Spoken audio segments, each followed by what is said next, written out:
Hello.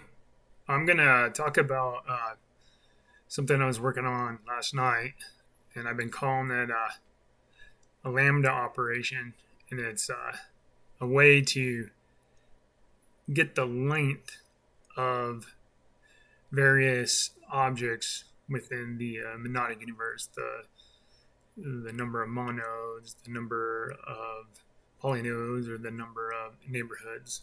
And I'll demonstrate what I mean by that. So obviously, our universe. So I'll just kind of make it simple and then maybe kind of go a little bit further. But essentially, what I've been doing is using lambda to count the number of monodes inside the parentheses. I'm using parentheses; it makes more sense that way. And then showing how the way a count happens is it actually creates for each one, it creates one polynode, a node in a polynode. So you get basically three, um, and then this could be anything. You could even leave it blank as long as you don't use anything else that's blank. But obviously, we're talking about the polynode, but that's kind of the idea there. And I'll even get rid of that because this is basically saying for there are three objects that this thing is essentially measuring the length. So that's like a very simple case. And I kind of played around with the idea that it could be a lot more complex. You can have like that. I'm just going to use that. And you could have something like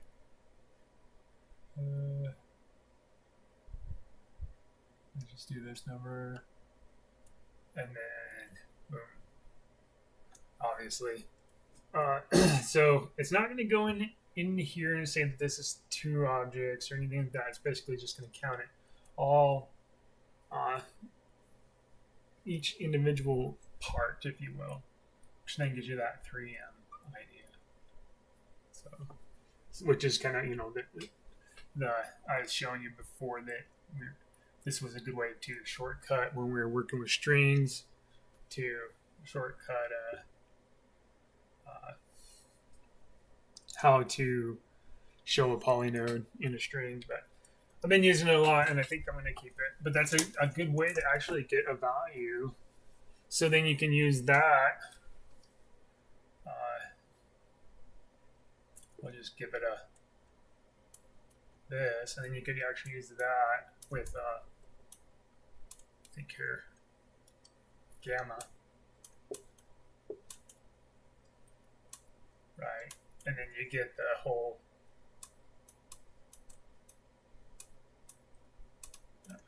something like that, right? Because we're converting it back from a polynode into a monode, and that's kind of the idea behind that. The other thing I needed to talk about a little bit is like, well, what happens if you have something like this, something like this? I'm just going to put numbers there. And then something maybe like this. A bunch of different things. What if we have something like that, right? Well, what's going to happen here? Well, you could say that this is going to take out that and that and that. However, in like a lot of functional languages and that, when they nest operations or functions, they start from the inner and work to the outer. Well, we wouldn't be no different here because we got to know what we're working with on the inside before we can actually figure out the length of the total thing. So you'd have to figure out that this is the right? You'd have to figure out that this is something like that.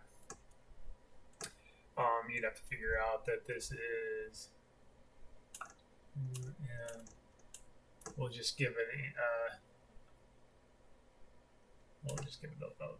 name, and then you'd have to figure out this. There's no operation on this. You just bring it down.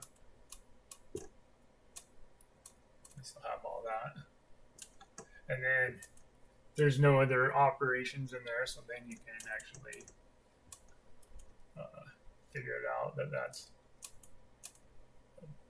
we'll just say 4, right? Whatever. Or maybe we'll just leave it plain. Anyways, that's the idea behind it. And you obviously can have more than 3. It just, the example seems to be that long of imports that works out very well. But I wanted to show that you can actually, when you're doing operations, and it doesn't have to just be lambda or the gamma or anything like that. You can actually do it with any of them. So say you have alpha m. I'm just going to give it numbers. Beta m. Say that's 2-adicity. We need another number. Maybe we'll make another one. It has just 1-adicity. And then you could even do another alpha there of let's say it has 0-adicity where -3. So basically we'd have to do this first. So this gives us the M13, and this next would be our binding. And 1, 1, M02, and then we bring down the MO. And so it's identical to the previous example. And this alpha will be applied to each object inside the parentheses, so then you get this, this would have to be, we'll just say that's a 0. 1, 0. And then this will go into there, which then goes into each element inside the neighborhood. So still keep the neighborhood, but then each increase by 1.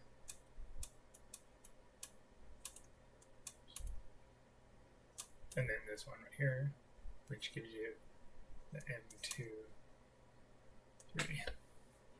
And that's your end result there.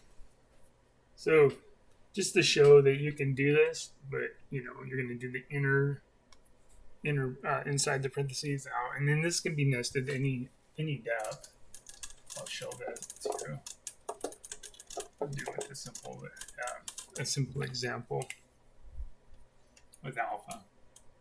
So we'll say alpha 0, look at that. And we're going to say alpha 1, 2, and then we'll put alpha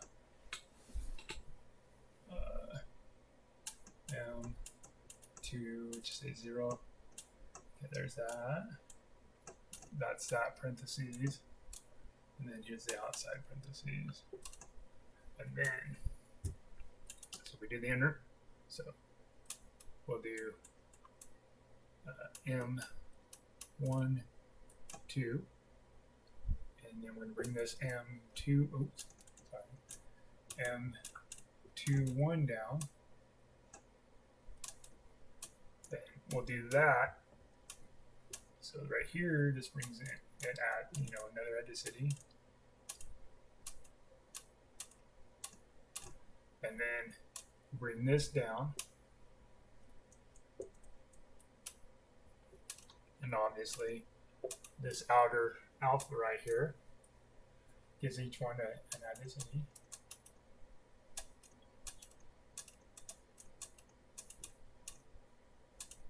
Or added adicity, rather. That's it. That's kind of the gist of it. And there's no restrictions on how far they're nested or anything like that. A lot like uh, functional programming languages and that kind of thinking. But that was really the whole idea. And so I'm gonna just run through the operations I have, and then kind of what I've been calling them, and then just leave it at that. So obviously we've been calling this the activation.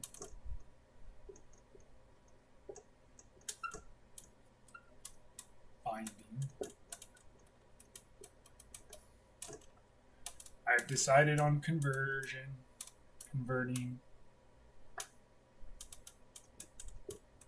instead of generating. Deactivation.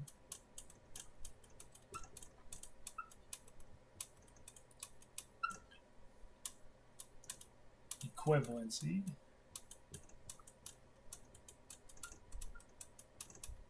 And then finally, the lambda length. That's kind of what I got so far, besides the main generalized formulas, the phi and psi. But using those, could get pretty far in monodic theory, into building some more complex and more sophisticated structures, neighborhoods and such. Now, I know I was going to talk about neighborhoods. I mentioned in my last video I was going to talk about neighborhoods, but this one just kind of I was working with last night. I really wanted to kind of get that idea out there and just kind of hone it all together before I start getting more into neighborhoods. So that's it. Thank you.